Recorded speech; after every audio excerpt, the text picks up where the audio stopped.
Wa ndugu zangu wachungaji, mmeleta fezea kubwa sana ndani ya kanisa la Mwenyezi Mungu. Fezea kubwa sana na msiba mkubwa sana na aibu kubwa. Kwa nini niseme wachungaji?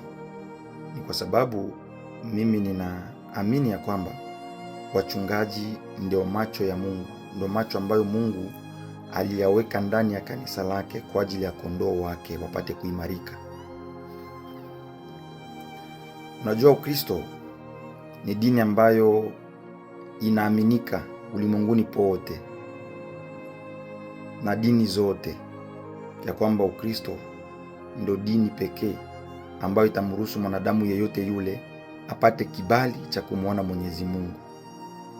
Hata Waislamu huenda wakajichanganya, lakini wanajua wazi ya kwamba Ukristo ndo dini pekee. Hata Qur'ani yao yenyewe inalishuhudia hilo jambo. Wabuddha wanaelewa hilo jambo vizuri sana.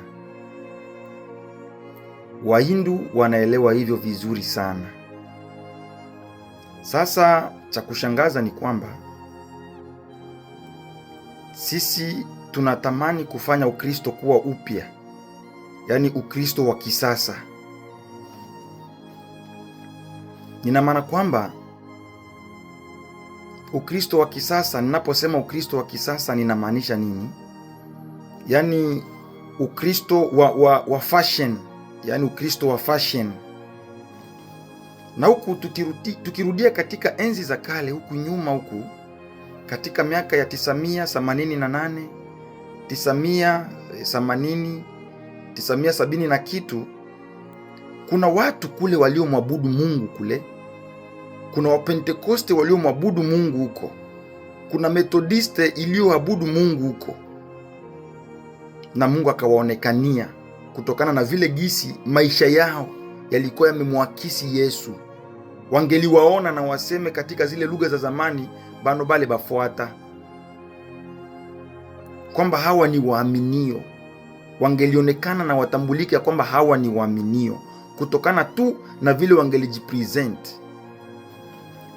Asa jambo moja ambalo ningelitaka kugusia usiku wa leo, hakika yake ninaamini ya kwamba nyimbo ndizo zinazoandaa neno.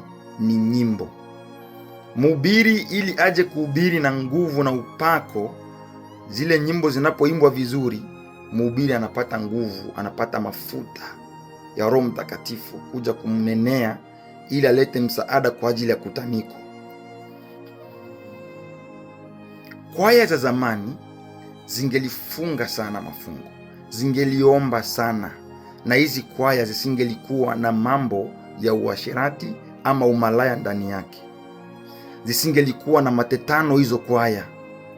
Hizo kwaya zilikuwa na upendo mwingi sana hizo kwaya, kiasi kwamba wanapoenenda kuandaa nyimbo za mikutano, wanapoenenda kwenye mikutano ya maombi, vilikuwa ni vilio. Unakuta ni vilio tu, wanakwaya wanalia ni vilio. Wanakwaya wanalia vilio vikali sana, utafikia kwamba kumetokea msiba. Vilio vikali sana. Huku wakija kuperform, nafsi zinaokolewa. Unasikia tulibatiza watu 10, watu 20, watu 50, watu 100. Nayo makanisa yalidumu katika umoja wa roho, na yalidumu katika wingi wa upendo usiokuwa na unafiki ndani yake. Asa swali langu ni hili: je, Biblia ilibadilika?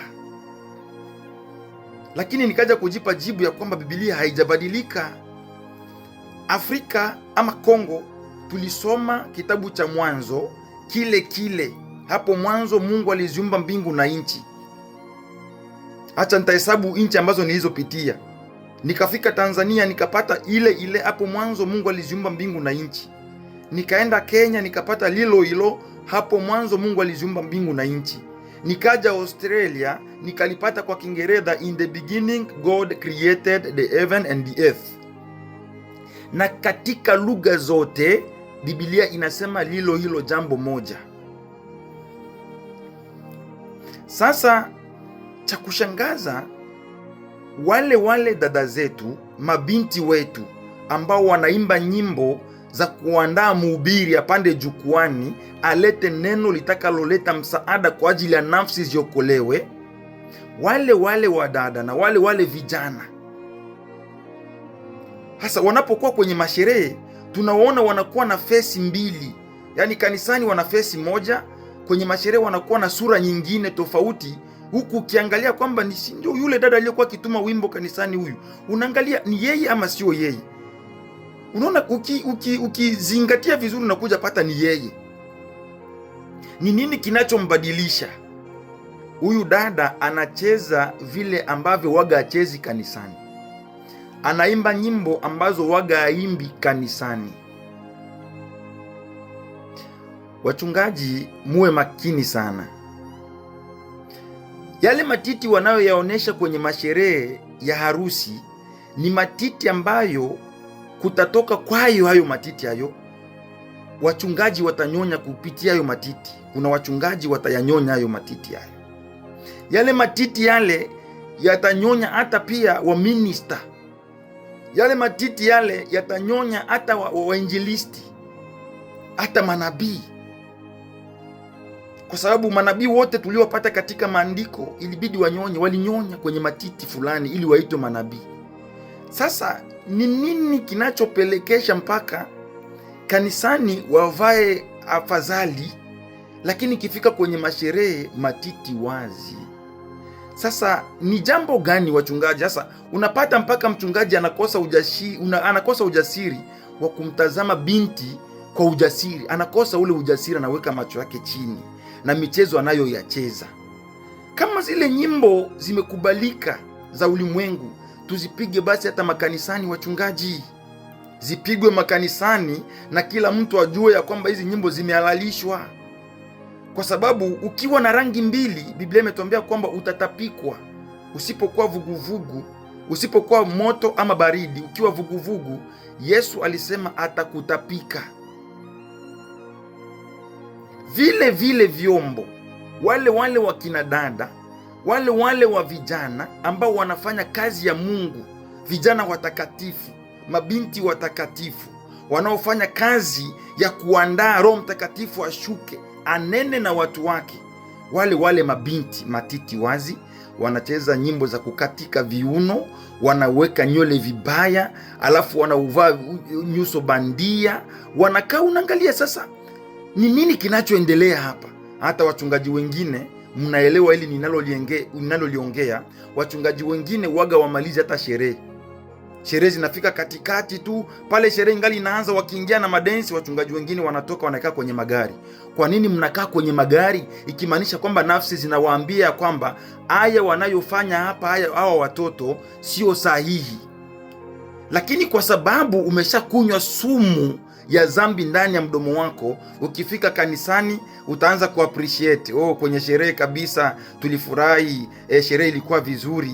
Hususani tena ukiangalia mabibi harusi, wale ambao wanaenda kufunga harusi, wale nguo wanazozivaa.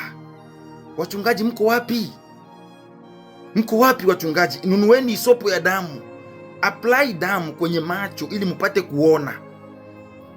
Kwa sababu kanisa si wingi wa watu, bali kanisa ni wingi wa Roho Mtakatifu ndani ya watu. Hilo ndilo linaloitwa kanisa. Ni watu walioitwa watoke ulimwenguni waingie katika zizi la Kristo. Hilo ndilo kanisa. Lakini wachungaji, sijui shida imepatikana wapi. Na mnapokemewa na kuambiwa kuhusu neno, wengi wanajidefend ya kwamba huko kulikuwa ni Afrika, hapa tushakuwa Bulaya, ikimaanisha kwamba kuna Roho Mtakatifu wawili. Kuna Roho Mtakatifu wa Afrika na kuna Roho Mtakatifu wa Ulaya. Iweni makini sana. Mchungaji mzuri ambaye ana Roho wa Mungu ndani mwake ni yule ambaye anayekea kondoo. Kondoo anapovunjika mguu, anamchukua, anaumgua pamoja na huyo kondoo, anamtibu, anahakikisha kwamba yule kondoo amesimama imara. Lakini kondoo wengi wanapigwa na majeraha, wanakufa kwa uzinzi, wanakufa kwa uasherati, wanakufa kwa utoaji mimba. Kondoo wengi wanakufa kwa vipodozi. Ni kwa sababu vile wachungaji wamepofuka, hawaoni. Wachungaji hawaoni tena, wamekuwa vipofu kabisa. Na ndio maana abortions zimekuwa nyingi sana. Utoaji wa mimba umekuwa mingi sana. Ni kwa sababu ya nini? Ni kwa sababu wachungaji wameziba macho. Iweni makini sana. Kristo yu karibu kuja, na atakuja kuchukua yule aliyefua mavazi yake kwa damu ya mwana kondoo peke yake. Huyo ndiye atakayekuja kuchukua. Mnatutia aibu, hata Waislamu wanaanza kutucheka. Hata Waislamu wanacheka Ukristo. Ni kwa nini? Ni kwa sababu vile Ukristo haupendi kujipatia na thamani ya Ukristo. Kanisa limedanganywa na ulimwengu. Wanamuziki wa dunia wanaweza wakaja, wakina Koffi Olomide, wale wapigaji wetu wa vyombo wale ndio wanaenda kuwapigia wa Koffi Olomide. Huo uhusiano uko wapi? Umetoka wapi wachungaji? Wale mabinti zetu wale ndio wanaenda kule, wanalewa, wanakunywa mapombe na Koffi Olomide, alafu tena kanisani wanakuja Mungu mtakatifu. Hapana, hapana wachungaji, tafadhali, hapana. Kumbuka ni wapi mlipoangukia, mkatubu, mkatende mema. Kristo yu waja na ujira wake, na atalipa kila mtu sawasawa na matendo aliyoyatenda.